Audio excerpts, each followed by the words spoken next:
Feliz Navidad, feliz Navidad, próspero año y felicidad.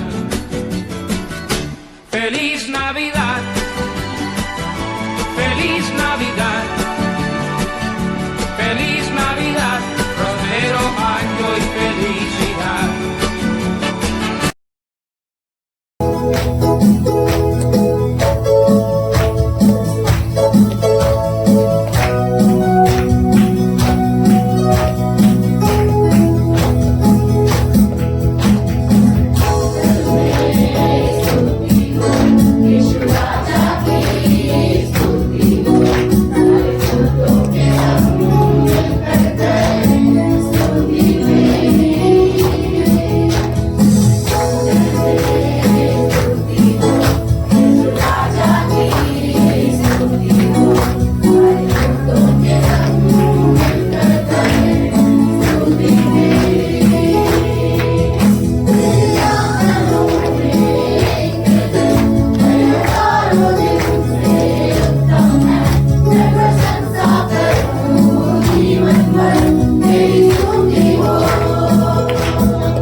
तेरे साथ साथ हम तो चलते रहे, तेरा हाथ हाथ हम तो थामे रहे।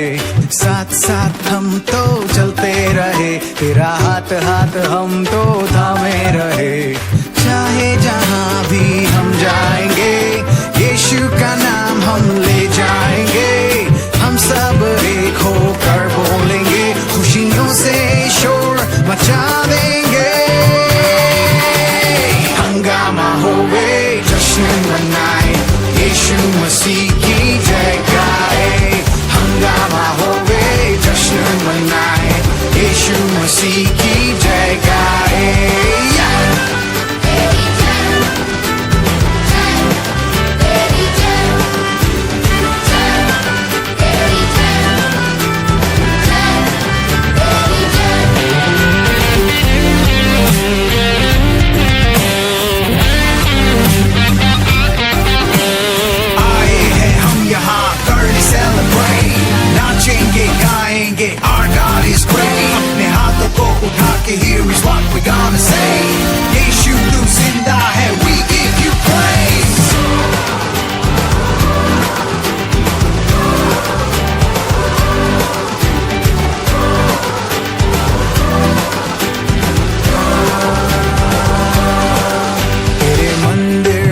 मसीह की जय गाए, हंगामा होवे जश्न मनाए, यीशु मसीह की जय गाए।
बाइबल में यीशु मसीह ने अनेकों दृष्टांत समझाए।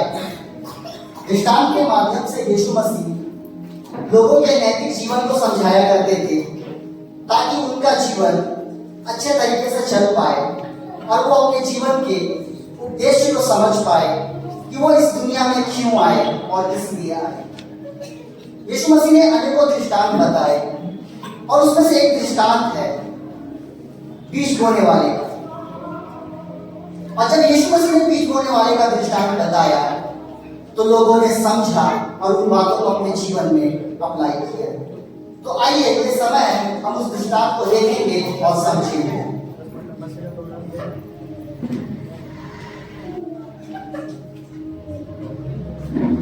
सुनो, एक बीज बोने वाला बीज बोने निकला।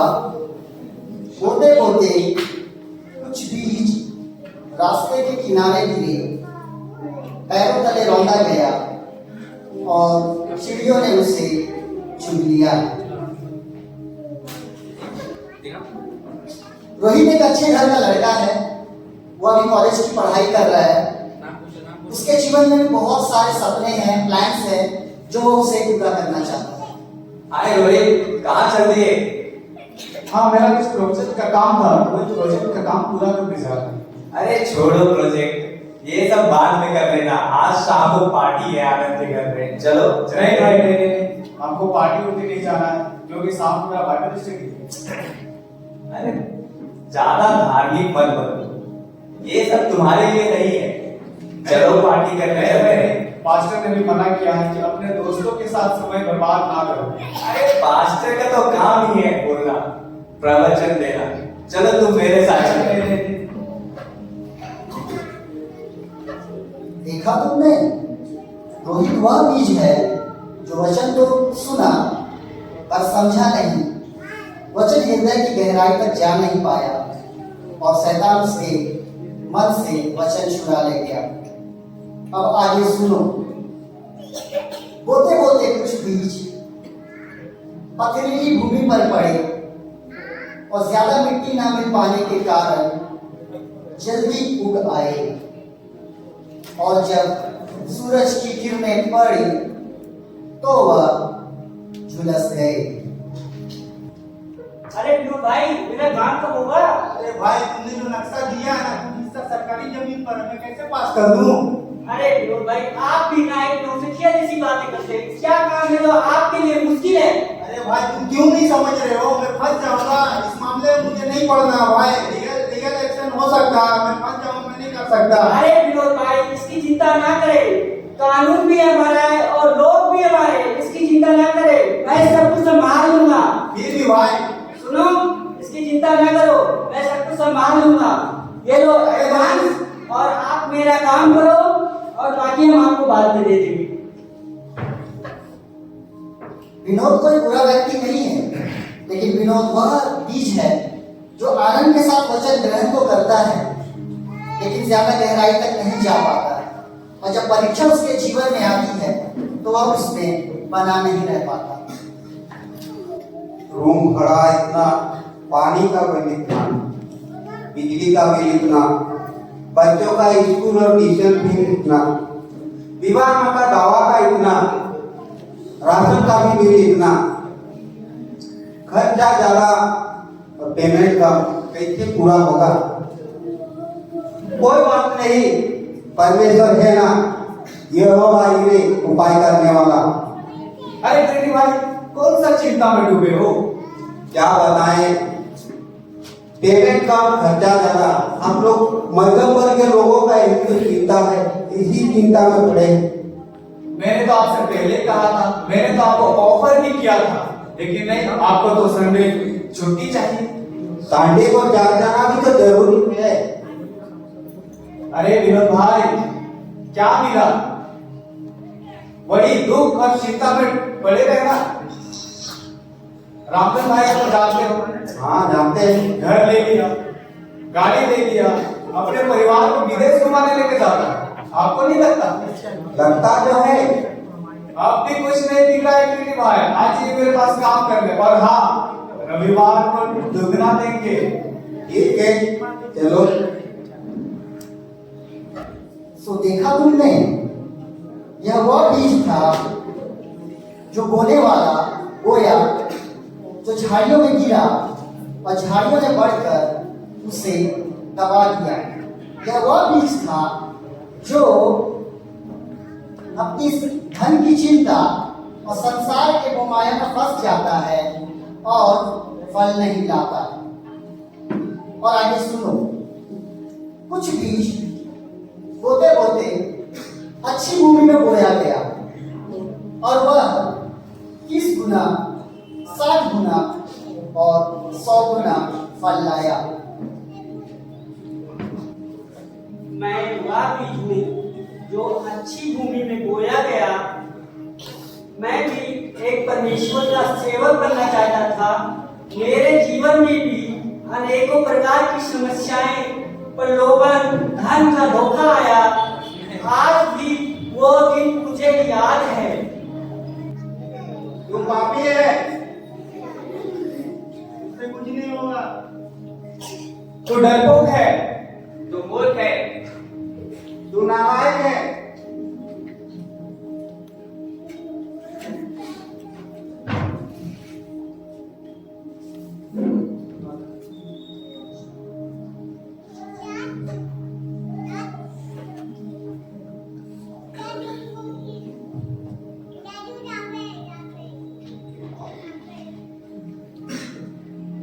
दीप के जीवन में बहुत सारी प्रॉब्लम और परेशानियां आई, लेकिन दीप ने हिम्मत नहीं हारी।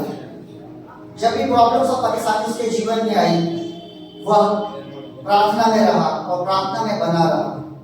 दीप के साथ साथ इसके कई साथी इस यात्रा को अधूरी छोड़कर चले गए, लेकिन दीप ने हिम्मत नहीं हारी।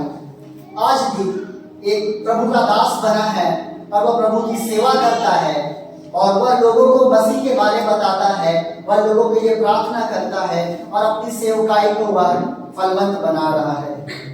मेरे प्रियो, मैं एक बात आपको बोलना चाहता हूँ कि बीज में बड़ी ताकत होती है। वह बीज लाखों करोड़ों पेड़ बन सकता है। केवल आप पर और आप पर ही निर्भर करता है कि इनमें से आप वह कौन सा बीज बनना चाहते हैं। यदि आप अच्छा बीज बनना चाहते हैं और प्रभु के साथ यदि आप बने रहते हैं तो आप भी फल ला सकते हैं, 30 गुना, 60 गुना और 100 गुना। इस दृष्टांत के माध्यम से प्रभु आप सबको आशीष दे।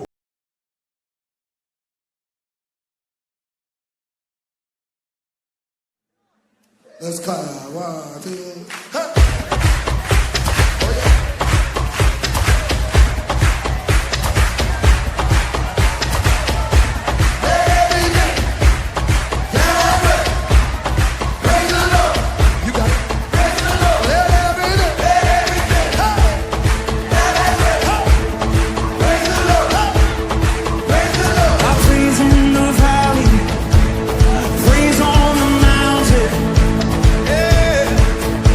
I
पापों का बोझ यह कितना भारी है, मुझसे उठाया नहीं जा रहा बोझ, मेरे पापों का बोझ। हेलो, हाँ मीनाक्षी, अरे हम तुमको बोल रहे थे ना मेरा वीजा लग गया है यार।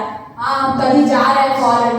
अब हम अपना मास्टर्स का पढ़ाई ना फॉरेन में करेंगे। अरे तुम परेशान क्या होती है?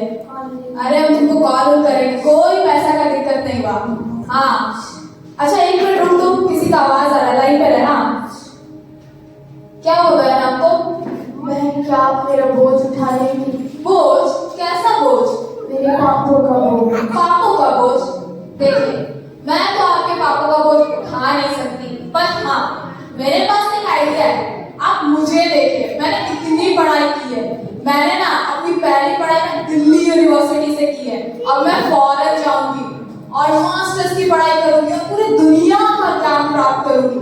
सिस्टर आप भी पढ़ाई लिखाई करिए, डिग्री हासिल करिए। क्या बोझ बोझ लगा रखा है आपने? आप पढ़ाई लिखाई करेंगे ना, डिग्री हासिल करेंगे ना, आपका सारा बोझ खत्म हो जाएगा। क्या सिस्टर आप भी? हाँ हेलो। अरे तुम क्या जानते बहन, मैंने कितनी पढ़ाई की, मैंने कितनी डिग्रियां हासिल की, मैंने बड़ी बड़ी यूनिवर्सिटियों में स्टडी की, लेकिन उस पढ़ाई में मेरे पापों का बोझ नहीं उठाया। बोझ, मेरे पापों का बोझ, कौन लेगा मेरे पापों का बोझ?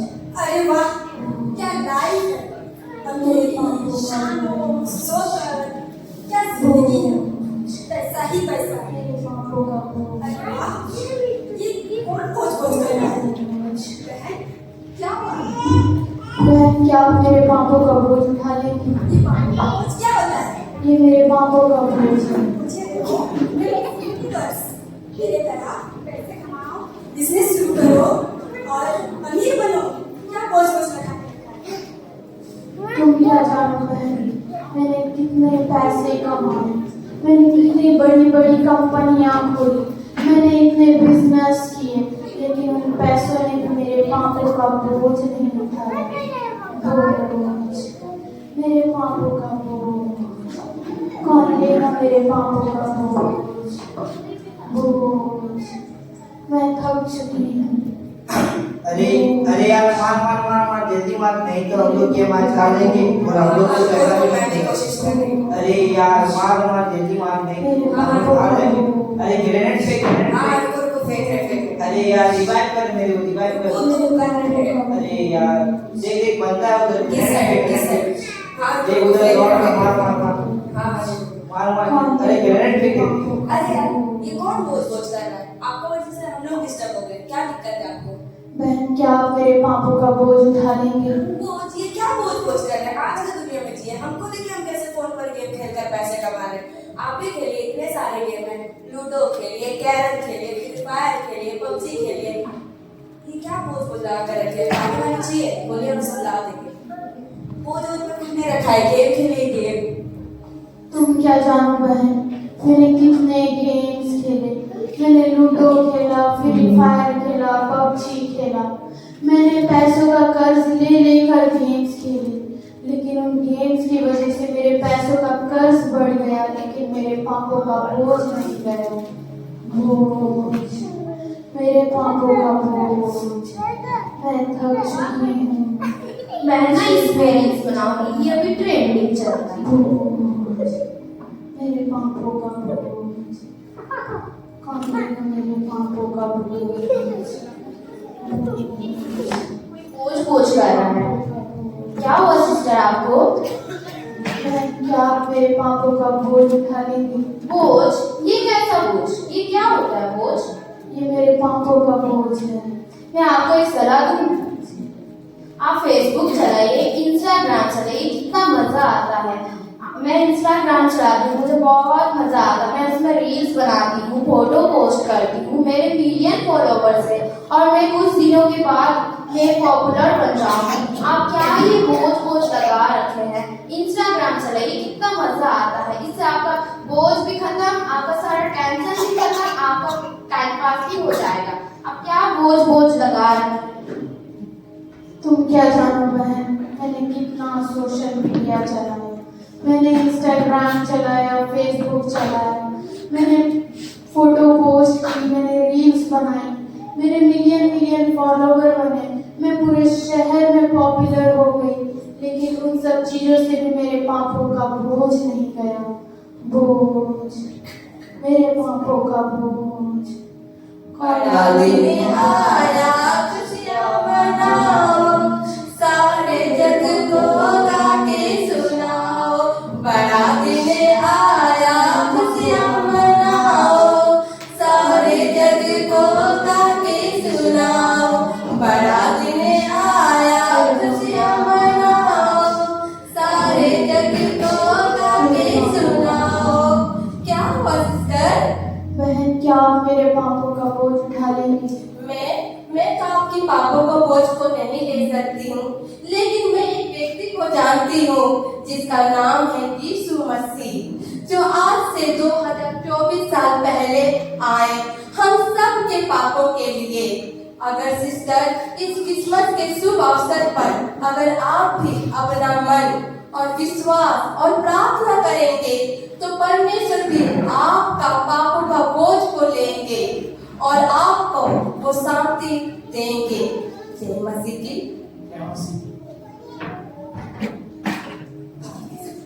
हे यीशु, मैंने सुना तेरे बारे में कि तू मेरे पापों के बोझ को लेने के लिए आया है। यीशु, मैं अपने पापों के लिए क्षमा मांगती हूँ। यीशु, मैंने अपने जीवन में जितने भी पाप किए, यीशु मुझे क्षमा कर दे। यीशु प्रभु, मैं अपना जीवन तुझे देती हूँ। प्रभु, मैं अपने जीवन में तुझे स्वागत करती हूँ। यीशु, मेरे पापों के बोझ को ले ले। यीशु, ले ले। यीशु, मेरे पापों के बोझ को ले ले। यीशु, ले ले। यीशु, ले ले। यीशु, मेरे पापों के बोझ को। धन्यवाद यीशु। अरे, मैं इतना खुश कैसे महसूस कर रही हूँ? मैं इतना आनंद से भरा हुआ कैसे महसूस कर रही हूँ? अभी तो मैं अपने पाप के बोझ से दबी हुई थी, अभी तो मैं उस भार से दबी हुई थी। कैसे मैं इतना खुश महसूस कर रही हूँ? मैं इतना जोशीला कैसे महसूस कर रही हूँ? हाँ, उस यीशु ने मेरी प्रार्थनाओं को सुना। सच में यीशु प्रार्थनाओं को सुनने वाला ईश्वर। सच में वही एक ईश्वर है जिसने मेरी प्रार्थनाओं को सुना और मेरे बोझ को ले लिया। वही एक ईश्वर है जिसने मुझे उस बोझ से आजाद किया। यीशु, मैं तेरा धन्यवाद करती हूँ। यीशु, मैं तेरी महिमा करती हूँ। यीशु, कि तूने मेरे बोझ को लिया। तेरा धन्यवाद यीशु कि तूने मेरे बोझ को लिया। धन्यवाद यीशु।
Hallelujah, hallelujah. आप सब तैयार है परमेश्वर के वचन को सुनने के लिए? तैयार है ना? आपको बताना चाहते हैं कि आज हम लोग अपने क्रिसमस का सीरीज के आखिरी भाग में है ना? आज इस सीरीज के आखिरी भाग में है, बट क्रिसमस यहां से खत्म नहीं होता, है ना? क्रिसमस यहां से खत्म नहीं होता। अगर हम और आप एक सच्चे मसीह हैं, तो हम लोग हमेशा कहते हैं हमारे लिए क्रिसमस 365 दिन है? हालेलुया।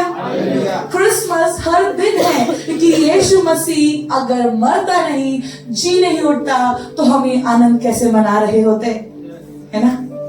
ये 25 दिसंबर तो सिर्फ एक बहाना है कि जब हम लोग सब रेडी होते हैं, सब थोड़ा आनंद मनाते हैं, बट आपका गवाही अगर आप झांक कर देखें, हर एक गवाही दिखाता है कि ये क्रिसमस है। हर एक गवाही बताता है कि हमारा यीशु जिस काम के लिए पृथ्वी पे आया, वो कार्य आज भी चल रहा है ना? वो कार्य आज भी रुका नहीं है। और आज इसका आखिरी भाग है। आपको बताना चाहते हैं कि इसका शुरुआत मैंने किया था, उस समय भी मेरे अंदर बहुत एक्साइटमेंट था, और जब इसका तैयारी कर रहे थे तो मैंने कहा प्रभु आखिरी भाग है ये, और प्रभु आप भरना, आप देना, जो आप चाहते हो वो हम बोले, है ना? क्योंकि कई बार क्या होता है कि आजकल गूगल बहुत एक्सपर्ट है ना? बट पिछले हफ्ते ही पास्टर बोल रहे थे गूगल कौन है? तारा है ना? आजकल गूगल मैप तो वहां लेके जाता है जहां रास्ता नहीं होता। मुझे नहीं पता आपने कितना ये घटना सुना है कितने लोगों ने, बट गूगल मैप एक ऐसे रास्ते पे ले गया कुछ व्यक्तियों को कि आगे गूगल मैप में दिखा रहा है कि रास्ता है, बट रास्ता नहीं था, लोगों का मृत्यु हो गया, है ना? गूगल मैप एक टेक्नोलॉजी है ना? वो एक टेक्नोलॉजी है जहां पे लोग उसका इस्तेमाल करते हैं, बट बाइबल खोलिए, वो विश्वास का बात है, वो जीवित वचन है। जब आप उसको खोलेंगे ना, वो आपको सही राह पे लेकर जाएगा, है ना? वो सही राह पे लेकर जाएगा। और इसीलिए आज हम लोग बाइबल को खोलकर, है ना, उसके राह पे चलने का क्या करते हैं? कोशिश करते हैं। तो आज आखिरी भाग है, और आखिरी भाग का विषय है अपना जगह दे देना। हालेलुया, अपना जगह दे देना। लूका 2 अध्याय वचन 7 वचन कहता है, और वह अपना पहलौठा पुत्र जनी और उसे कपड़े में लपेटकर चरनी में रखा, क्योंकि उनके लिए सराय में जगह ना थी, है ना? यह वचन कहता है, और वह अपना पहलौठा पुत्र जनी और उसे कपड़े में लपेटकर चरनी में रखा। किसे रखा? किसे रखा? यीशु मसीह को, है ना? ये घटना उस समय का है जब यूसुफ और मरियम, है ना, बैतलहम नगर में गए थे, और वहां पे मरियम के जन्मे का दिन पूरा हो गया, और उस समय वचन बता रहा है कि मरियम ने अपना पहलौठा पुत्र जना, है ना, और उसे कपड़े में लपेटकर चरनी में रखा। किस में रखा? कपड़े में, है ना? कपड़े में लपेटकर चरनी में रखा। और वचन बोलता है क्योंकि उनके लिए सराय में जगह ना थी। इस बात पे हम आएंगे, ठीक है? इस बात पे हम आएंगे, पर थोड़ा चलते हैं पीछे। हम लोग चलेंगे उत्पत्ति 1 अध्याय 1 और 2 वचन। यह वचन क्या बोल रहा है? आदि में। कब? बोलिए ना, कब? आदि में। जब ऐसे बात करते रहेंगे तो जागे रहेंगे, है ना? आदि में परमेश्वर ने आकाश एवं पृथ्वी का रचना किया। ये BSI वर्जन नहीं है, जो कि हमारा मोटा वाला बाइबल में है, उसका वर्जन नहीं है। ये एक अलग अनुवाद से है, सरल हिंदी का है। आप सोचेंगे कि क्रिसमस के बारे में बात हो रहा है, हम लोग कहाँ उत्पत्ति के समय पहुंच गए, है ना? कहाँ आदि में चले गए। बट हम आपको बताना चाहते हैं कि वचन बता रहा है आदि में परमेश्वर ने आकाश एवं पृथ्वी का रचना किया। और दूसरा वचन पे हम जरा गौर करेंगे, वहां लिखा है पृथ्वी बिना आकार के तथा खाली थी। कैसी थी? खाली थी। एक्चुअली इंग्लिश में अगर पढ़ेंगे तो वहां लिखा है इट वॉज एम्प्टी, है ना? इट वॉज एम्प्टी, खाली था पृथ्वी, कुछ नहीं था, पृथ्वी का आकार तक नहीं था, बट वहां पे परमेश्वर का आत्मा मंडरा रहा था, है ना?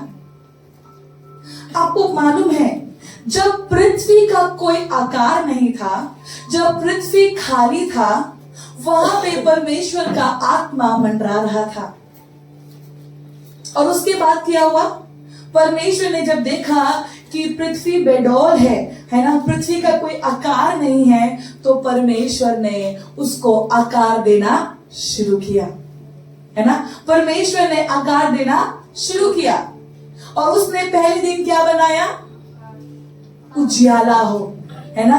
परमेश्वर ने पहला दिन उजियाला, है ना, लाइट को बनाया। दूसरा दिन जब परमेश्वर पहुंचा तो परमेश्वर ने क्या किया? आकाश को बनाया, है ना? हमारा पास्टर आकाश को आखिरी में बनाया, छठवें दिन में, है ना? ऊपर आसमान में जो आकाश है उसको बनाया, है ना? और तीसरे दिन परमेश्वर ने सूखा भूमि, है ना, घास और पौधों को बनाया। चौथा दिन परमेश्वर ने सूरज को, चांद को, तारों को बनाया। उसके बाद पांचवें दिन में परमेश्वर ने, है ना, जीव जंतुओं को बनाया, उड़ने वाले जीव जंतु, रेंगने वाले जीव जंतु। और छठे दिन में परमेश्वर ने किसको बनाया? उससे पहले किसी और को बनाया, नहीं पता? मनुष्य को बनाने से पहले परमेश्वर ने जानवरों को बनाया, है ना? छठे दिन में जब इससे पहले कि परमेश्वर मनुष्य को बनाता, परमेश्वर ने जानवरों को बनाया। और उसके बाद परमेश्वर ने मिट्टी को लिया, उसमें आकार दिया और मनुष्य को बनाया और अपने श्वास को उसमें फूंक दिया। और सबसे पहला पुरुष आया आदम, है ना? आदम। और सातवें दिन परमेश्वर ने विश्राम किया। ये कहानी आप सब जानते हैं, है ना? ये आप सब जानते हैं। पर मैं आपको क्या बताना चाहती हूं इस बातों के द्वारा, जब पृथ्वी खाली था, परमेश्वर ने अपनी सृष्टि से, अपने सब कुछ महान शक्ति से, है ना, भर दिया सृष्टि को। जब पृथ्वी खाली था, उसने केवल सृष्टि, यानी कि कोई भी सिर्फ घास, आसमान में तारे, इससे नहीं, पर मनुष्य को भी उस पृथ्वी में बना कर रखा, है ना? बना कर रखा। हमारा परमेश्वर जब आदि में कुछ नहीं था, है ना, जब आदि में कुछ नहीं था, उस समय परमेश्वर ने हमारे लिए जगह को तैयार किया, है ना? मैं आपका दृष्टि, आपका नजरिया यहां लेकर जाना चाहती हूं। जब पृथ्वी बेडौल थी, उस समय परमेश्वर ने मनुष्य जाति को बनाने से पहले पृथ्वी को तैयार किया और तब मनुष्य को वहां रहने का जगह दिया, है ना? परमेश्वर ने ऐसे मनुष्य को बना के पहले नहीं रख दिया। मनुष्य का हर जरूरत जो होना चाहिए उसको पहले बनाया। हम सोच रहे थे इस बात को लेकर कि हमारा परमेश्वर कितना महान परमेश्वर है ना, सर्वज्ञानी परमेश्वर, उसका जैसा बुद्धि किसी के पास नहीं है, किसी के पास नहीं है। जब पृथ्वी खाली था, वो मनुष्य को बना सकता था सबसे पहले, है ना? बट मनुष्य के लिए जगह तैयार किया पहले परमेश्वर ने। परमेश्वर ने जगह तैयार कर दिया ताकि जब वो आदम को बनाए और उसके द्वारा, है ना, वंश आगे बढ़े, तो मनुष्य जाति के लिए जगह हो, है ना? और आप जानते हैं ना, उसके बाद परमेश्वर ने एक सुंदर सा बगीचा बनाया था। कौन सा बगीचा था वो? अदन का बगीचा। ये सब थोड़ा पहले की बातें है ना? हम जाएंगे, हम ये सब बातें जुड़ा हुआ है आज का विषय से। अदन का जब बगीचा बनाया, तब परमेश्वर ने आदम को वहां पे रखा, और उस अदन के बगीचे में परमेश्वर ने बहुत सारे पेड़ लगाए, है ना, बहुत सारा। और परमेश्वर ने कहा कि जो भी फल तुम्हें खाने का मन हो तुम खा सकते हो, पर दो पेड़, एक भले और बुरे का पेड़ और एक जीवन के वृक्ष का पेड़। था कि नहीं था? था ना। मैं आपको इस बात से ये दर्शाना चाहती हूं कि हमारा परमेश्वर हमारे लिए हमेशा प्रोवाइड करता है ना, हमेशा उपाय करता है, हमेशा हमारी जरूरतों के अनुसार वो हमारे लिए जगह को तैयार कर देता है। उसे बोलने का जरूरत नहीं है ना, उसे बोलने का जरूरत नहीं कि उसे क्या करना चाहिए, बट हमारा परमेश्वर हमारे लिए करके रखता है। हालेलुया। अब चलेंगे, आज का मुख्य वचन फिर से पढ़ेंगे हम लोग, लूका 2:7। और वह अपना पहलौठा पुत्र जनी और उसे कपड़े में लपेटकर चरनी में रखा, क्योंकि उनके लिए सराय में जगह ना थी। अब आता है सबसे मेन समय जहां पे बालक यीशु का जन्म हो गया, है ना। बालक यीशु का जन्म हो चुका है, बट वचन बोलता है कि उसके लिए कोई भी कमरा नहीं था, कोई भी कमरा नहीं था। क्योंकि अगर आप इसका बैकग्राउंड देखें, है ना, तो वहां पे क्या हो रहा था कि उस समय पे जोसेफ यानी कि यूसुफ और मरियम लोग अपने नाम को दर्ज करवाने आए थे। तो हो सकता है वहां पे सब लोग उस समय पे सारे लोग अपने अपने जो उनका बर्थ प्लेस यानी कि उनका जन्म का स्थान था वहां जाकर अपने नाम को दर्ज करवाना था। तो यूसुफ ने भी मरियम को लेकर, कि वो उसकी पत्नी है, तो उसको भी लिया था कि वो जाकर अपने नामों को वहां पे दर्ज करा सके। हो सकता है भीड़ बहुत ज्यादा होगा, है ना, और कमरे एक भी खाली नहीं है ना। जब आप कहीं जाते हैं, है ना, खास करके कोई छुट्टी के समय, तो बहुत बार क्या होता है, होटल्स नहीं मिलता है, ट्रेन का टिकट्स नहीं मिलता है। और उस समय मरियम और यूसुफ के लिए भी कमरे में एक भी कमरा खाली नहीं था, एक भी कमरा खाली नहीं था। बट अगर आप देखें, है ना, उस बालक यीशु जिसको लोग जानते हैं कि वो एक राजा है ना, और पिछले हफ्ते हम सुन रहे थे कि कई मंजूसी आकर उस बालक यीशु को प्रणाम कर रहे थे, पर उस बालक यीशु के लिए कोई भी जगह नहीं था, कोई भी फैसिलिटी, है ना, कोई भी सुविधा नहीं था उस बालक यीशु के लिए। तो क्या बालक यीशु नहीं आया? आया, क्योंकि यीशु मसीह फैसिलिटी नहीं, यीशु मसीह सुविधाएं नहीं देखता, यीशु मसीह अपने पिता का योजना देखता है ना। और वो पिता का योजना के ठीक समय में बालक यीशु का जन्म हुआ, है ना, बालक यीशु का जन्म हुआ। पर हम सोच रहे थे इस बात को, कितना दुख का बात है ना, कि राजा के लिए कमरा नहीं, है ना, राजा के लिए एक भी कमरा नहीं था, जबकि ये भविष्यवाणी के बारे में लोगों को पता था, है ना। मंजूसी लोग आए, अपना थैला खोलकर सोना गंधरस सब कुछ चढ़ाए, पर तब भी वो बालक यीशु के लिए अगर संसार की नजर से देखा जाए तो कमरा नहीं था। बट आज इसका एक आत्मिक नजरिया पे हम आपको लेकर जाना चाहते हैं।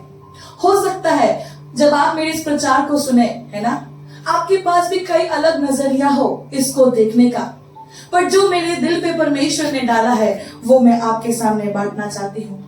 उस समय तो यीशु मसीह, उस बालक यीशु के लिए जगह नहीं था, पर क्या आज जो यीशु मसीह हमारे बीच में है, आज एक बार सोच कर देखिए, क्या हमारे पास उसके लिए जगह है?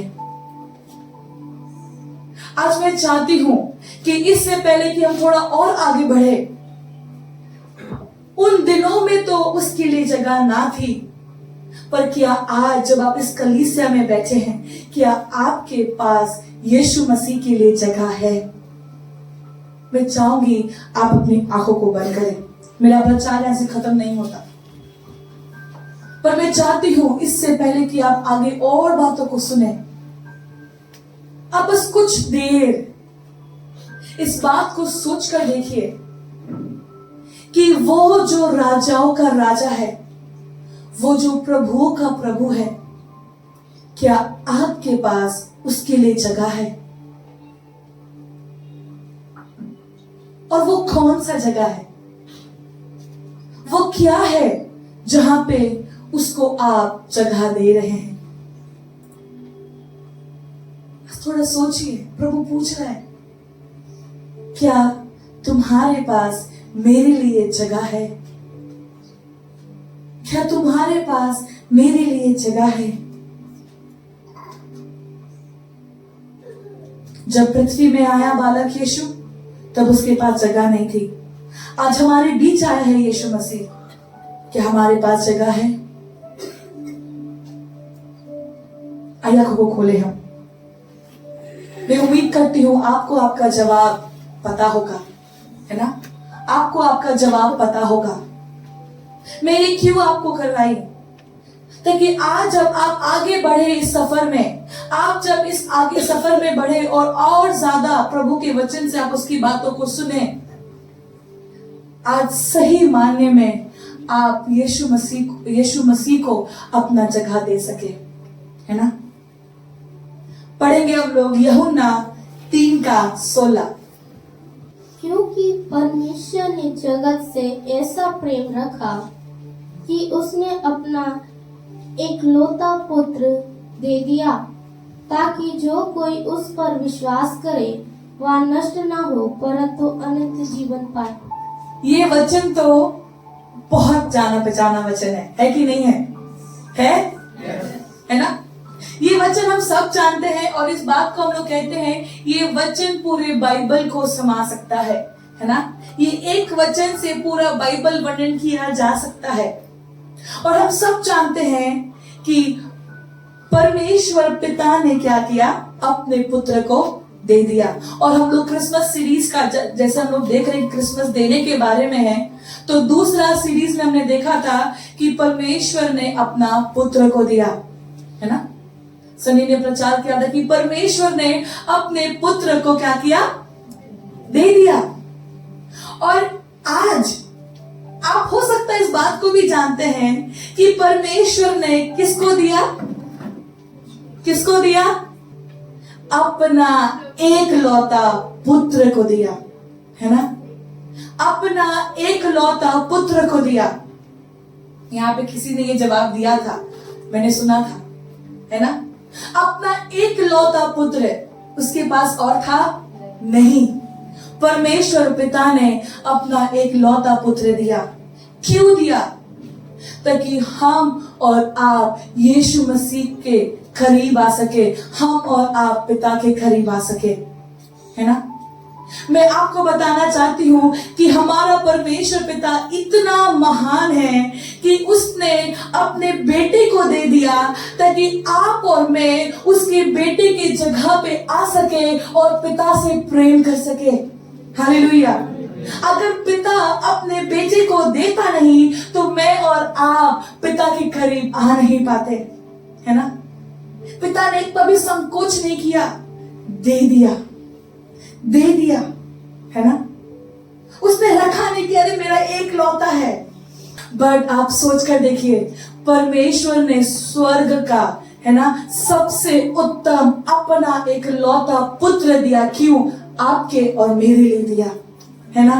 ताकि सबसे उत्तम गिफ्ट आज अगर हमारे पास कुछ है तो वो है यीशु मसीह, है ना? सभी भाई को कहा हम लोग को गिफ्ट मिलना चाहिए, तो उन्होंने कहा पिता ने तुम्हें गिफ्ट दे दिया है, अपना एक लौता दे दिया है। सच बात है, पिता ने अपना एक लौता दे दिया है, अपने लिए रखा नहीं, अपने लिए रखा नहीं मेरे प्रियो। वो इतना प्यार करता है। मैं तीन तरीके से आपको दिखाना चाहती हूँ देने के बारे में, अपना देने के बारे में। परमेश्वर पिता ने किसको दिया? अपना एक लौता को दिया। लूका 2:7 कहता है कि वहां पे वचन में लिखा था ना, कोई बात नहीं, पढ़ने का जरूरत नहीं। वहां पे वचन में इस बात को लिखा है कि मरियम ने अपना पहलौठा जना। मरियम ने क्या जना? बोलिए ना, अपना पहलौठा को जन्म दिया। और ज्योति भी प्रचार कर रही थी, है ना, और उन्होंने उस वीडियो में दिखाया कि एक माँ ने अपना पहलौठा पुत्र को भी दे दिया, है ना। अगर मरियम देती नहीं तो क्या होता? अब सोचकर देखिए, परमेश्वर का योजना तो पूरा होता ही होता, नो डाउट, कोई शक नहीं इस बात में। बट एक ऐसा माँ का हृदय कि वो अपने बच्चे को जब दिया है, वो देख रहे कि मेरे बच्चे को मार पड़ रहा है, वो देख रही मेरे बच्चे का शरीर का एक छिलका अलग हो रहा है, उसके शरीर से लहू बह रहा है ना, पर वो माँ रुकी नहीं। उस माँ ने पूरे प्रोसेस को होने दिया। क्या ऐसा दिल हम रख पाएंगे? सोचकर देखिए ना एक बार। एक मरियम जो एक माँ है, उसने अपना पहलौठा जब दिया, वो तड़प रही है, उसके आंखों से आंसू निकल रहा है, बट वो यीशु मसीह को उस परमेश्वर का जो प्रोसेस था, है ना, जो प्रक्रिया था, उससे होकर जाने दिया।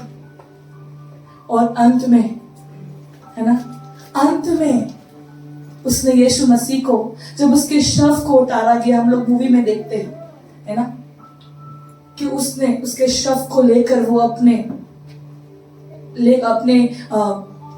लैप पे लेकर बैठी है, अपने गोद में लेकर है। एक माँ कभी रुकी नहीं अपने बेटे को देने से। स्वर्ग का पिता अपने एकलौता पुत्र को दिया। एक मरियम जो एक माँ है, उसने अपने पहलौठा पुत्र को दे दिया। और पता है सबसे सुंदर बात क्या है? फिलिपियो 2:8। और मनुष्य के रूप में प्रकट होकर अपने आप को दीन किया, और जहाँ तक आज्ञाकारी रहा कि मृत्यु, उसकी मृत्यु भी सह ली। हालेलुया। वचन बोल रहा है, और मनुष्य के रूप में प्रकट होकर अपने आप को दीन किया। ये कौन है? ये यीशु मसीह है। यीशु मसीह मनुष्य के रूप में प्रकट होकर अपने आप को दीन कर दिया, और यहाँ तक आज्ञाकारी रहा। वचन कहता है, हाँ, मृत्यु, क्रूस की मृत्यु भी सह ली। हालेलुया। पर यीशु मसीह भी अपने आप को देने से रुका नहीं। जब उसको वो कटोरा भारी लग रहा था, वो वचन बताता है कि उसका मन व्याकुल हो गया था। वो परमेश्वर के सामने मुंह के बल गिर के प्रार्थना कर रहा था और कह रहा था, पिता, अगर हो सके तो ये कटोरा मुझसे टल जाए। पर उसने कहा, पर मेरी इच्छा नहीं, तेरी इच्छा पूरी हो, है ना। यीशु मसीह भी अपने आप को देने से रुका नहीं। हालेलुया। पिता ने दिया अपना एकलौता, माँ ने दिया अपना पहलौठा, और यीशु मसीह खुद अपने आप को दे दिया ताकि हम और आप आज यहाँ बचाए जा सके। Hallelujah, hallelujah. मैंने एक लाइन लिखा है, मैं बहुत अच्छा नहीं लिखती, पर मैंने एक लाइन लिखा है कि पिता ने एक लौता दिया। क्या दिया? पिता ने एक लौता दिया, माँ ने अपना पहलौठा दिया। पिता ने एक लौता दिया, माँ ने अपना पहलौठा दिया, पुत्र ने अपने आप को ही दे दिया, है ना। पुत्र ने अपने आप को ही दे दिया। आज अगर हम और आप क्रिसमस मना रहे हैं मेरे प्रियो, आज अगर वचन का जो विषय है वो ये है कि अपना जगह दे देना, है ना। आइए ये क्रिसमस अपना जगह दे दे, हम अपने लिए बचा कर ना रखे, है ना, अपने लिए बचा के ना रखे, आज दे दे, आज दे दे। आपको मालूम है पहलौठा और एकलौता में अंतर है कि नहीं है? बोलिए ना। पहलौठा यानी कि सबसे पहला, और एकलौता में अंदर है। कितने लोग मानते हैं कि अंदर है? बाप रे, हाथ ही नहीं उठा रहा कोई। मानते हैं? आगे का लोग बिल्कुल नहीं मानते। पहलौठा और एकलौता में अंतर है या नहीं है? है ना? क्योंकि पहलौठा पहला होता है और एकलौता एक होता है, जैसे कि अबीगेल है ना? बट आपको मालूम है, अगर इसको आत्मिक नजर में देखें तो सबसे ज्यादा इसके बीच में सिमिलरिटी क्या है, इसके बीच में समानता क्या है पहलौठा और एकलौता में, कि दोनों ही यीशु मसीह है ना? पहलौठा भी यीशु है, एकलौता भी यीशु है ना? दुनिया के अनुसार से ये दो शब्द में भेद है, कोई शक नहीं, पर वचन के अनुसार अगर देखा जाए तो पहलौठा भी यीशु है, एकलौता भी यीशु है। यीशु ही यीशु है, वही हमारा प्रभु है। हालेलुया। और आज उसी यीशु को आज हम क्या करते हैं? आनंद मनाते हैं। आज उस यीशु का, है ना, हम आराधना करते हैं, क्योंकि वो यीशु ने क्या किया? हमारे लिए अपना जगह दे दिया, है ना? यीशु ही पहलौठा है, यीशु ही एकलौता है, और कोई नहीं हो सकता, है ना? वो यीशु मसीह है। हम लोग थोड़ा सा, जैसे मैंने आपको शुरुआत में वचन पढ़ाया है, उत्पत्ति का वचन, उस समय में जब परमेश्वर ने आदम और हवा को, है ना, अदन की बगीचा पे रखा, आप जानते हैं ना उसके बाद क्या हुआ? उसके बाद वो लोग पाप पे गिर गए, है ना? जब परमेश्वर ने आदम और हवा को अदन की वाटिका में रखा, अदन की बगीचा में रखा, तो हवा के द्वारा उसने आदम को भी वो फल दिया, और दोनों क्या हुआ? वहां से मनुष्य का पतन शुरू हो गया, वहां से मनुष्य जाति में पाप का शुरुआत हो गया। और हम लोग इस वचन को देखते हैं कि जहां पे कहा जाता है कि परमेश्वर ने क्या किया? फिर वो लोगों को वहां से निकाल दिया, उस अदन की बगीचा से निकाल दिया और उसे बंद कर दिया, है ना? और वहां पे पहरुए रख दिए ताकि कोई उसमें प्रवेश ना कर सके। जब लोग ये बात सुनते हैं तो लोग बोलते हैं, अरे ऐसा कैसा परमेश्वर है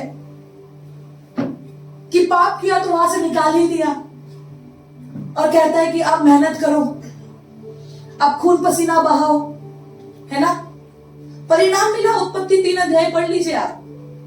बट हम आपको बताना चाहते हैं, हम लोग कई बार परमेश्वर का वो काम को देख रहे कि परमेश्वर ने उन्हें निकाल दिया। यहाँ परमेश्वर का कोप नहीं दिखाई देता मेरे प्रियो, ये परमेश्वर का बहुतायत का प्रेम दिखाई देता है कि वो नहीं चाहता था कि उसके बच्चे वहीं पे रहे और वो जीवन के पेड़ से भी खाकर हमेशा उस नरक में चले जाए, है ना?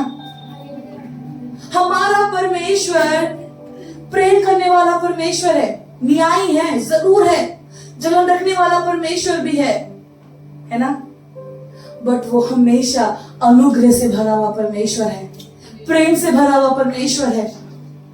अगर वो आदम और हवा को वहां से ना निकालता तो वो वहीं रहते, और क्या पता उस जीवन के वृक्ष से भी वो खा लेते, है ना? फिर उनको पश्चाताप करने का मौका नहीं मिलता। परमेश्वर ने उन्हें इसलिए निकाला ताकि वो अपनी गलती को समझ सके, पश्चाताप कर सके, और फिर से मेरे पास जब आएंगे तो मैं तो उन्हें गले लगा ही लूंगा, है ना? पिता ने तो पहले ही माफ कर दिया था, बगीचा में ही माफ कर दिया था, है ना? तभी ना उनके लिए वस्त्र बनाकर उन्हें पहनाया। पिता को मालूम था कि आदम लोग कहाँ छुपे हैं, बट तब भी पहला कदम किसने बढ़ाया? पिता ने बढ़ाया। पूछा, आदम तू कहाँ है? आदम तू कहाँ है? ये बात मैं आपको क्यों बता रही हूं? परमेश्वर का हम लोग सिर्फ इस नजरिए को देखते कि वो परमेश्वर ने गुस्सा किया, वो परमेश्वर ने निकाल दिया, बट मैं आपको बोलना चाहती हूँ उस गुस्से के बीच में उसके प्रेम को देखने का कोशिश करें। उसका प्रेम छुपा हुआ था। पहले हमको भी यही लगता था कि अरे परमेश्वर को गुस्सा आया, उसने निकाल दिया। पर एक दिन बाइबल स्टडी हुआ और तब दीदी पास्टर ने इस बात को सिखाया, और तब वहां से दृष्टिकोण बदल गया, वहां से नजरिया बदल गया कि सच में प्रभु कितना प्रेम करता है अपने बच्चों से, है ना, कितना प्रेम करता है। आपको मालूम है समय पार होता गया, पाप पृथ्वी में बढ़ता गया, बढ़ता गया, बढ़ता गया, है ना, बहुत पाप बढ़ गया। अगर यीशु मसीह, आप सोच कर देखिए, यीशु मसीह, अगर हम लोग यूहन्ना 3:16 वचन अगर पढ़ते हैं, जहां पिता बोलता है कि मैंने जगत से ऐसा प्रेम किया, कैसा प्रेम किया, कि जब मैंने जगत से ऐसा प्रेम किया कि अपना एक लौता दे दिया। अगर आज आपको समझना है कि ऐसा प्रेम कैसा होता है, तो ऐसा प्रेम देने वाला होता है। हालेलुया। अगर हम सच में कहते कि प्रभु हम आपसे प्रेम करते हैं, तो हमारा प्रेम हमेशा देने वाला होगा। हालेलुया। हमारा प्रेम हमेशा देने वाला होगा। प्रभु ने जगत से ऐसा प्रेम किया कि अपना एक लौता दे दिया, अपना एक लौता दे दिया मेरे प्रियो। और ये साल तो हम लोग का दर्शन है, क्या करो, प्रभु से, कहिए ना, प्रभु से लिपटे रहो और ऐसा प्रेम करो, सच्चा प्रेम, है ना, सच्चा प्रेम करो परमेश्वर से। वो परमेश्वर देने वाला परमेश्वर है। वो परमेश्वर हमसे एक ऐसा प्रेम किया कि उसने करके दिखाया, सिर्फ केवल बोल के नहीं, उसने करके दिखाया और अपने पुत्र को दे दिया हमारे लिए। हालेलुया। आपको मालूम है जब यीशु मसीह बालक था, उसके लिए जगह नहीं थी, ठीक है। जब यीशु मसीह अपना सेवकाई में आ गया था, एक वचन पढ़ेंगे, लूका 4:28 और 29 वचन। ये बातें सुनते ही जितने आराधनाएं में थे सब क्रोध से भर गए और उठकर उस नगर से बाहर निकाला, और जिस पहाड़ पर उनका नगर बसा हुआ था उसकी चोटी पर ले चले कि उसे वहां से नीचे गिरा दे। ये यीशु मसीह के बारे में लिखा हुआ है। यीशु मसीह जब बालक था तब उसके लिए जगह नहीं थी। जब यीशु मसीह बड़ा हो गया, सेवा करने लगा, तब भी उसके लिए उसके ही जगह पे उसके लिए जगह नहीं थी, है ना। ये उस समय का घटना है। वो लोग क्रोध से भर गए क्योंकि यीशु मसीह सच्चाई बोल रहा था, और वहां के लोग क्रोध से भर गए और उठकर उसे नगर से बाहर निकाला। राजा को नगर से बाहर निकाला और लिखा है चोटी पे ले गए ताकि वहां से उसको क्या कर सके, गिरा सके। आप सोच कर देखिए यीशु मसीह का जीवन, कि वो जहां जहां गया, हम लोग बोलते हैं ना अपना जगह तो अपना घर में है, यीशु मसीह को तो अपने घर में भी जगह नहीं मिला। क्या हम ऐसा जीवन जी सकते हैं? सोच कर देखिए, क्या हम एक ऐसा जीवन जी सकते हैं कि ठीक है, अगर हमारे नगर में हमको जगह ना मिले तो भी हम यीशु के पीछे चलेंगे? क्या ऐसा व्यक्ति बन सकते हैं हम? यीशु को फर्क नहीं पड़ा, 30 में लिखा हुआ कि वो वहां से निकल गया, उसको गिरा नहीं पाए यीशु को वो लोग, यीशु मसीह वहां से निकल गया। यीशु मसीह मनुष्य नहीं, वो परमेश्वर है ना, परमेश्वर है। वो भले मनुष्य के रूप को धारण किया हुआ था, बट परमेश्वर का, है ना, वो एक लौता पुत्र है। क्या हम आज इस क्रिसमस, है ना, हो सकता है आपके परिवार में भी बहुत सा प्रॉब्लम हो, मुझे नहीं मालूम, आपको बहुत से लोग बहुत कुछ बोलते होंगे, बट क्या हम आज एक ऐसा जीवन जी सकते हैं कि कोई मुझे पूछे, चाहे मुझे ना पूछे, तब भी मैं यीशु के पीछे चलूंगा, तब भी मैं यीशु का पीछे चलूंगी? क्या हम ऐसा जीवन जी सकते हैं? है ना, हमें जीना है। क्यों? क्योंकि हमारा यीशु मसीह जिया, हमारा यीशु मसीह करके दिखाया। वो रुका नहीं, वो ठहरा नहीं, वो अपने पिता के बारे बोलता गया, प्रचार करता गया, लोगों के जीवन में काम करता गया। और अगर आज आप गवाही देते हैं ना, इस बात को साबित कर रहा है कि वो आज भी आपके जीवन पे काम कर रहा है। हालेलुया। वो आज भी आपके जीवन पे काम कर रहा है, तो क्या हम एक ऐसे परमेश्वर को अपना जगह ना दे दे, है ना? आइए हम अपना जगह परमेश्वर को दे, हम अपना जगह यीशु मसीह को दे, है ना? मेरा पहला प्रचार में एक पिक्चर दिखाया था मैंने, और वहां मैंने दिखाया था कि उसका पीढ़ा हमारे लिए आनंद में बदल दिया गया, है ना? जब वो यीशु मसीह कांटों का ताज पहना हुआ था, क्या उसको आनंद मिल रहा था? जब वो यीशु मसीह कांटों का ताज पहना हुआ था तो लहू निकल रहा था, उस लहू से पानी अलग हो रहा था, दर्द हो रहा था, शरीर छलनी छलनी हो चुका था। यशाया में कहता है वो ऐसा दिख रहा था कि उसको कोई पहचान भी ना सके। ये यीशु मसीह का बलिदान, आज जो हम आनंद मना रहे हैं ना, वो उसका बलिदान की वजह से ही है मेरे प्रियो। उसने वो पीड़ा सहा बोलकर आज हम इतना आनंद मना रहे हैं। हालेलुया। क्या आप उस आनंद को पा चुके हैं? है ना? पा चुके हैं। और उसका बलिदान हमारे लिए आशीष बना, है ना? उसका बलिदान हमारे लिए आशीष बना मेरे प्रियो। आज आइए, करना क्या है? अपना जगह यीशु को दे देना है, अपना जगह यीशु मसीह को दे देना है ना? अगर वो यीशु मसीह स्वर्ग छोड़कर आया ताकि हम और आप स्वर्ग में जा सके, ठीक है? सुनिएगा ध्यान से, यीशु स्वर्ग छोड़कर आया ताकि हमारे लिए स्वर्ग में जगह बन सके और हम स्वर्ग जा सके। वो यीशु अपना लहू को बहाया ताकि हम पापों से छुटकारा पा सके। वो यीशु ने अपने लहू को बहने दिया ताकि आज हम हर एक पाप, हर एक श्राप, हर एक बंधन से आजाद हो सके मेरे प्रियो। आज वो यीशु जो अपने मृत्यु को सह लिया, उसने मृत्यु का बलिदान किया ताकि मैं और आप अनंत जीवन का आशीष को पा सके मेरे प्रियो। हालेलुया। अगर वो यीशु मसीह मृत्यु नहीं सहता तो मुझे और आपको अनंत जीवन नहीं मिलता, है ना?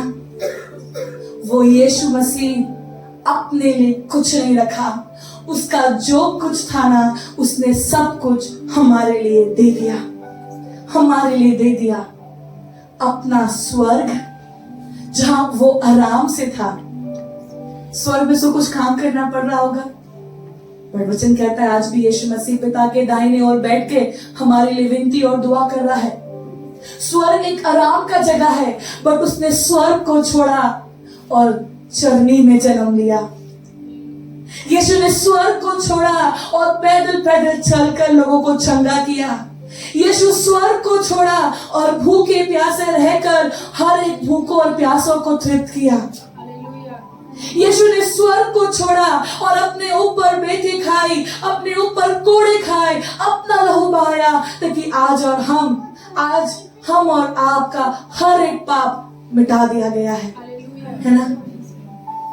वो यीशु मसीह को आज अपना जगह दीजिए मेरे प्रियो। वो यीशु मसीह जिसने अपना सब कुछ दे दिया, सब कुछ, है ना?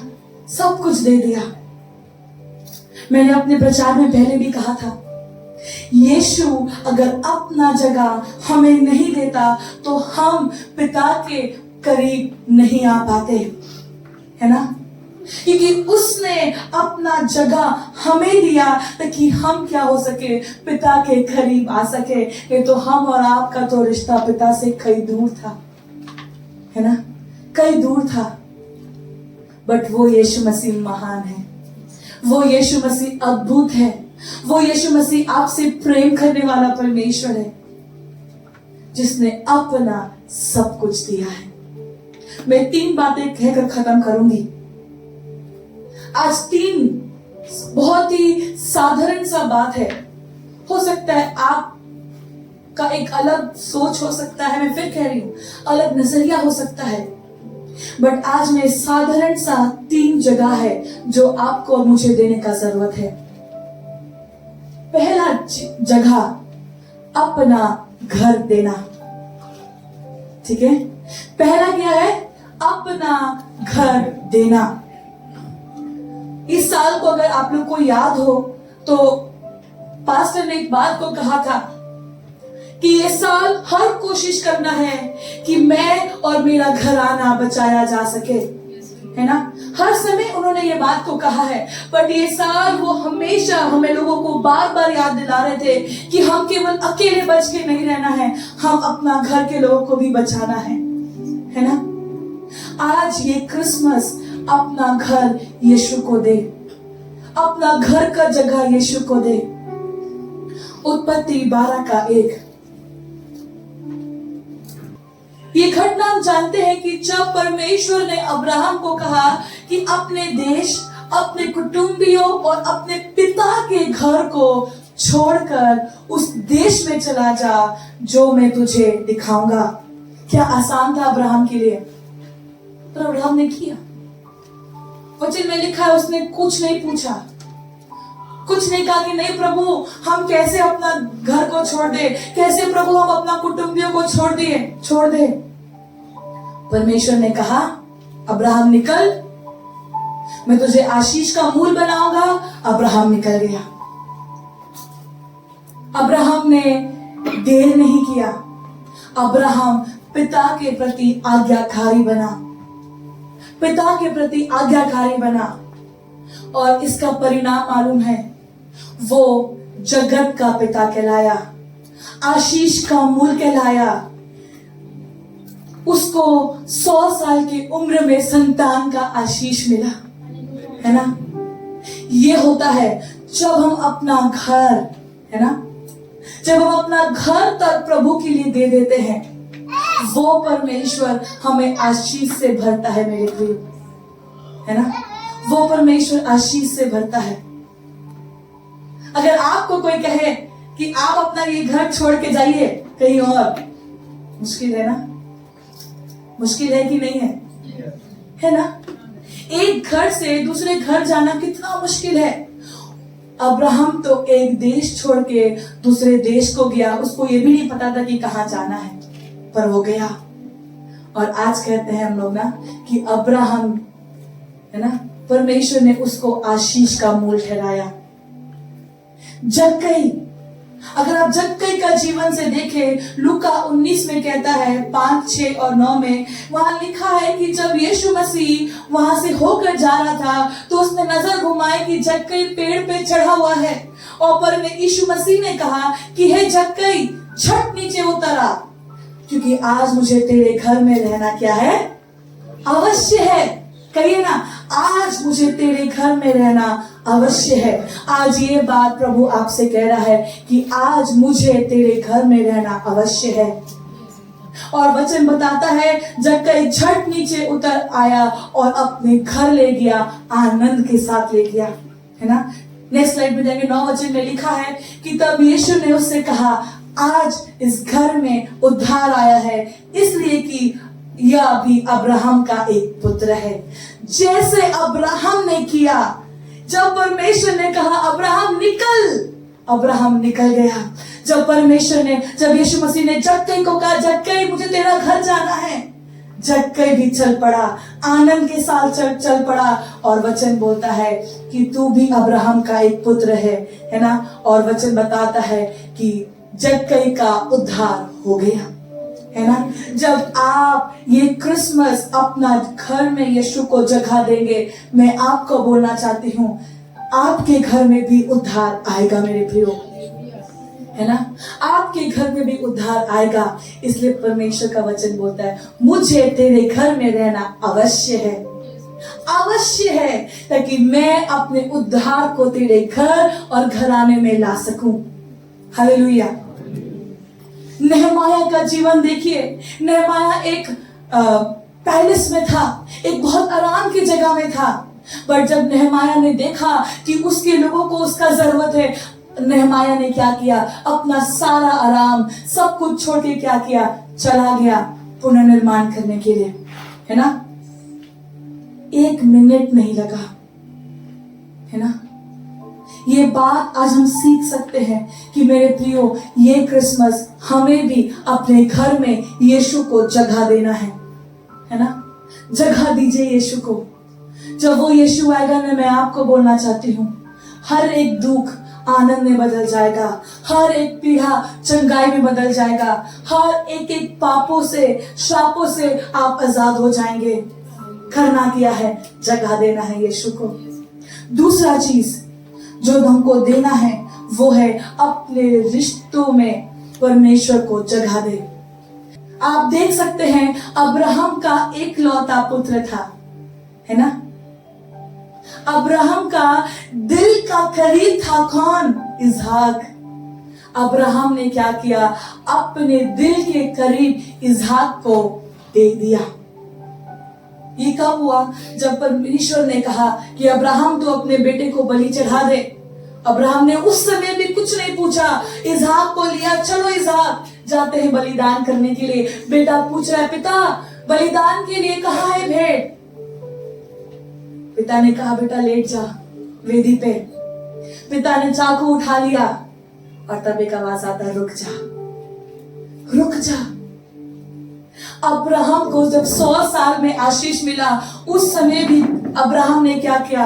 अपने और अपने बेटे के रिश्ते के बीच में यीशु मसीह को, परमेश्वर को जगा दिया कि जो प्रभु कहेगा मैं उसके अनुसार करूंगा।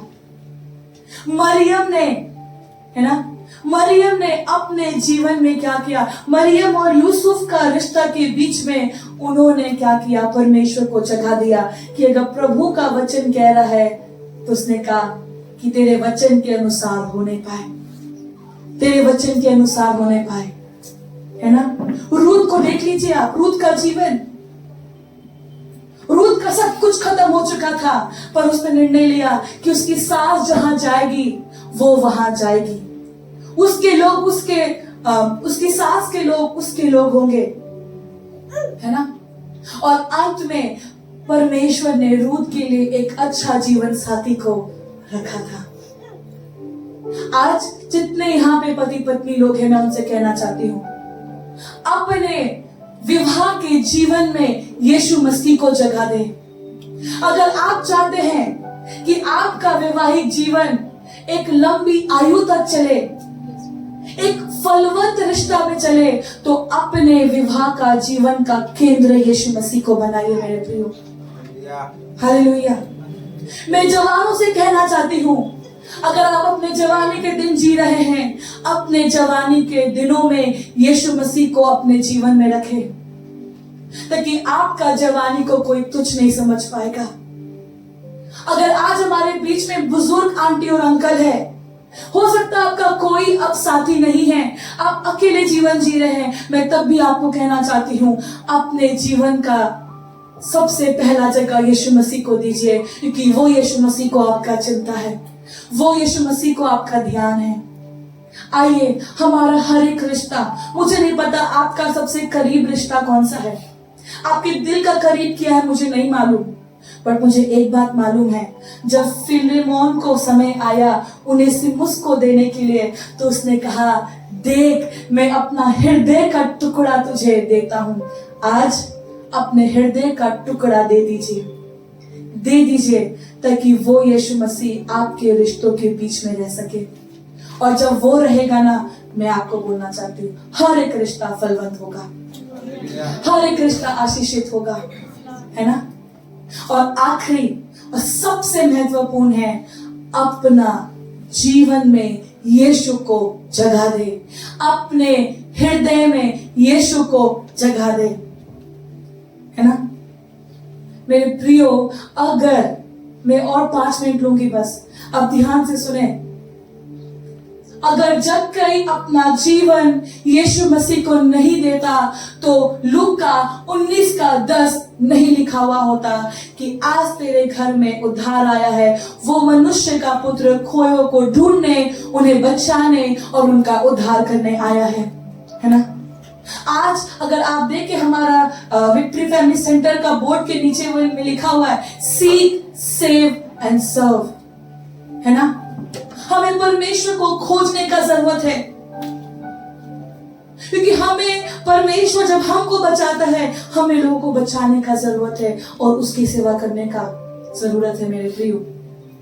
बट मैं आपको क्या बोल रही हूं आज, ये क्रिसमस आपके दिल में एक जगह है, वो जगह यीशु मसीह को दीजिए, है ना। आप सब अपना एक एक कुर्सी में बैठे हैं ना, बैठे कि नहीं बैठे हैं? क्या आपने अपना कुर्सी किसी के साथ शेयर किया है? नहीं, किसी के साथ बांटा है? आप अकेले वो कुर्सी में बैठे हैं। आपके दिल में भी एक कुर्सी है, आपके दिल में भी एक कुर्सी है। वो कुर्सी पे या तो आप बैठ सकते हैं या तो आपका राजा बैठ सकता है, और वो राजा यीशु मसीह है। आज चुनाव हमारे पास है। आज उस कुर्सी में यीशु मसीह को बैठने दे। जब वो बैठेगा ना, वो आपको सही मार्ग में लेकर जाएगा, वो आपको अनंत जीवन की ओर लेकर जाएगा। आइए आज हृदय की कुर्सी में उसको बैठने दे, अपने हृदय में उसको जगह दे मेरे प्रियो। हम वचन नहीं पढ़ाएंगे, बट एक व्यक्ति है यूहन्ना बपतिस्मा देने वाला। इस व्यक्ति के बारे ज्यादा प्रचार नहीं होता, पर यह व्यक्ति ने यीशु मसीह के लिए, ठीक है, इस व्यक्ति ने यीशु मसीह के लिए अपना पूरा जीवन को बिता दिया। ये यूहन्ना बपतिस्मा देने वाला व्यक्ति यीशु मसीह के लिए अपना जगह को तैयार किया, ताकि जब यीशु अपना सेवकाई में आए उसके लिए जगह तैयार हो सके। क्या आज हम यूहन्ना बपतिस्मा देने वाले व्यक्ति के समान बन सकते हैं? आप सोचिए एक बार कि जब यूहन्ना बपतिस्मा देने वाले व्यक्ति को कहा गया कि जा करके तू प्रचार कर, मेरे प्रियो वो 1 मिनट भी रुका नहीं, वो मन फिराव का प्रचार करता रहा, करता रहा, और वचन बताता है परिणाम में उसको बहुत अच्छा नहीं मिला। क्योंकि जब वो प्रचार कर रहा था, परिणाम के रूप में लिखा गया है उसे लोगों ने पकड़ के बंदीगृह में डाल दिया। क्या आज हम यूहन्ना बपतिस्मा देने वाले व्यक्ति के समान बन सकते हैं और यीशु को अपना जगह दे सकते हैं? बाइबल में उसके बारे में बहुत वर्णन नहीं है, पर अगर वो जगह नहीं तैयार करता तो यीशु मसीह आराम से काम कैसे करता, है ना। यीशु मसीह ने उस यूहन्ना बपतिस्मा देने वाले व्यक्ति को चुना, है ना, चुना उसको, ताकि वो यीशु के लिए मार्ग तैयार कर सके। मैं फिर कहूंगी, सर्वशक्तिमान है परमेश्वर, वो सब काम चुटकी बजाकर कर सकता है, बट उसने चुनाव किया यूहन्ना का, और वो आज आपका चुनाव करता है कि आप आज उसको अपने दिल में जगह देंगे, है ना। आज प्रभु आपसे पूछ रहा है। अंत में यूहन्ना बपतिस्मा देने वाले का मृत्यु गले को काटकर किया गया, बट वो व्यक्ति ने यीशु के लिए जगह तैयार किया। अगर आज हम बाइबल में पढ़ते हैं तो वो इसीलिए है क्योंकि उसने जगह तैयार किया। आज मैं आपको कहना चाहती हूँ, प्रभु आपसे पूछ रहा है कि आप अपना जगह देंगे उसमें। आज से ये क्रिसमस का सीरीज, सिर्फ केवल क्रिसमस का सीरीज यहाँ से बंद हो रहा है, बट मैं आपको कहना चाहती हूँ मेरे प्रियो, इन 5 प्रचार को अपने जीवन भर में याद करिएगा। क्रिसमस खत्म हुआ तो ये प्रचार खत्म नहीं हो जाता, शुरुआत अब होता है। हमने सुन लिया है, अब हमें करना है ना, अब हमें करना है। आइए आंखों को बंद करें हम, आंखों को बंद करें हम, और आज जो वचन आपने सुना है मेरे प्रिय, वो 3 जगह जो आपको देने का जरूरत है। सबसे पहला, अपना घर दे दे, अपने घर में उसे आमंत्रित करें,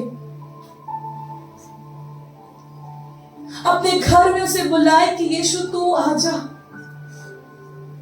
क्योंकि जब वो आपके घर में आएगा तो वो आपका और आपके पूरे घराने का उद्धार करेगा। मेरे प्रियो, वचन कहता है तेरे विश्वास करने के द्वारा तू और तेरा घराना उद्धार पाएगा। आज मौका है आपके पास उसे अपने घर में आमंत्रित करने के लिए। आज मौका है आपके पास अपने रिश्तों में जगह देने के लिए। मुझे नहीं पता आपके दिल के करीब का रिश्ता कौन सा है, बट आज उस रिश्ते में यीशु को जगह दे।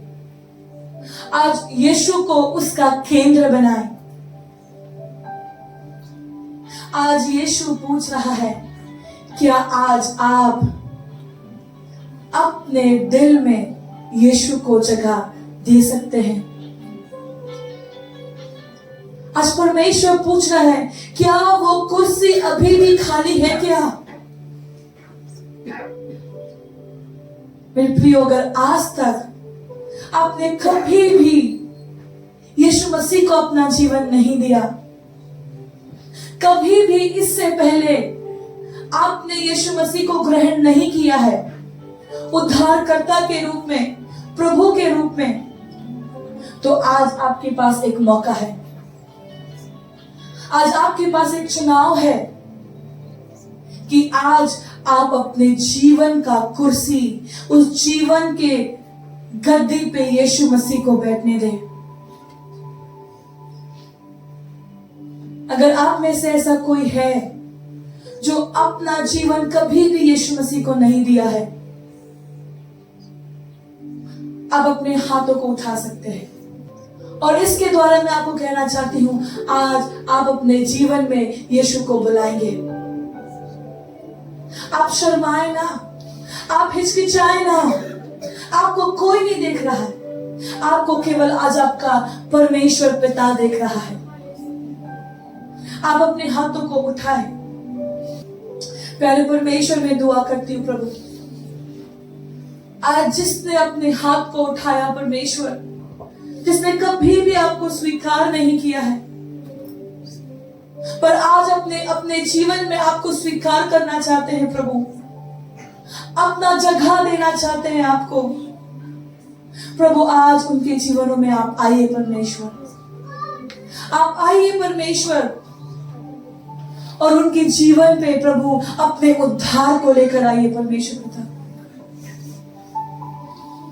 प्रभु मैं दुआ करती हूँ परमेश्वर, आज का ये वचन प्रभु तेरा है परमेश्वर।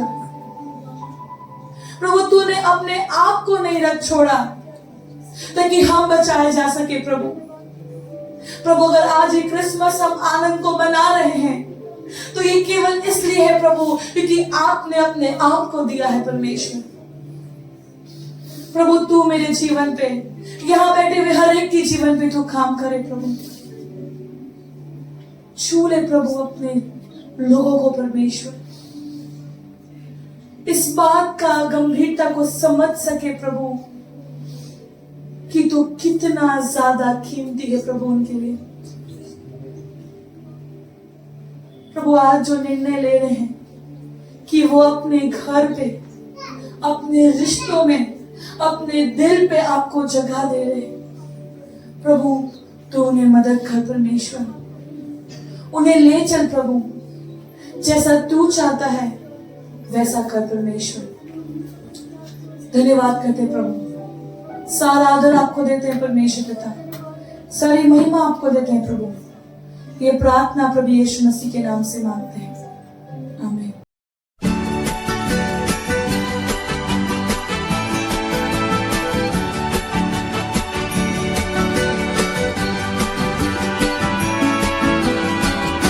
Feliz Navidad, Feliz Navidad, Feliz Navidad, próspero año y felicidad.